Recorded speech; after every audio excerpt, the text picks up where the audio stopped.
Here we will see different state management in ASP.NET. State management is a process by which state and page information is maintained over multiple requests for same or different pages. As HTTP is a stateless protocol, server does not store any information once the response is sent back to client based on its request. When user submits request again, the server treats it as a new user. This is called stateless model. This model was workable when static websites were developed and hosted in the past. But with interactive websites or dynamic websites, there is a need to preserve some information to identify user, interact with user again and again within same session and same application. This concept is known as stateful protocol. The information can be related to user, data objects, web pages or server objects. To support this kind of model, ASP.NET provides two types of state management techniques, server side and client side.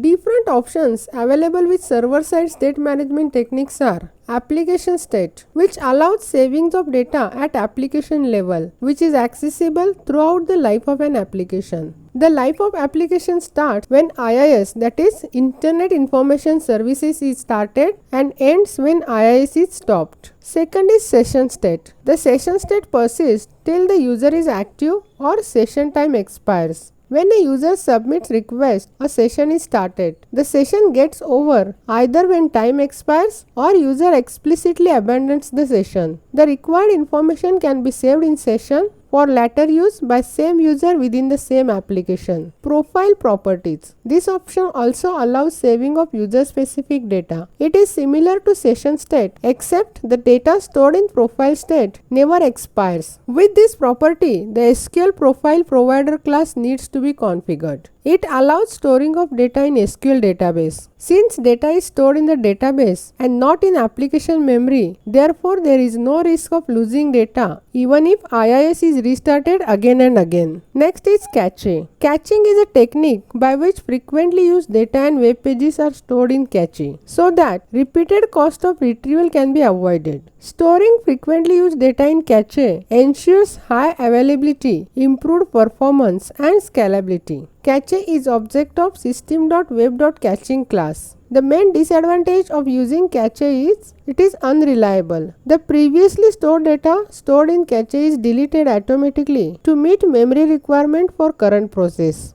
Different options used for client-side state management are view state. View state provides facility to preserve page and values of controls at client side. The information is stored after postback. Postback is a request from user for the page which is not for the first time. The view state can be at page level, application level, machine level and control level. Next is control state. This is used when there is a need to store control data related to custom control. View state can be disabled but control state cannot be disabled. Hidden field state. ASP.NET allows storing information in a hidden field, which is a server control and can be used to store information at page level. The value of the hidden field is sent to HTTP from collection along with value of other controls. Cookies. Cookies is a small amount of information that is stored in client machine. And query string, which contains the information that is sent to server with URL.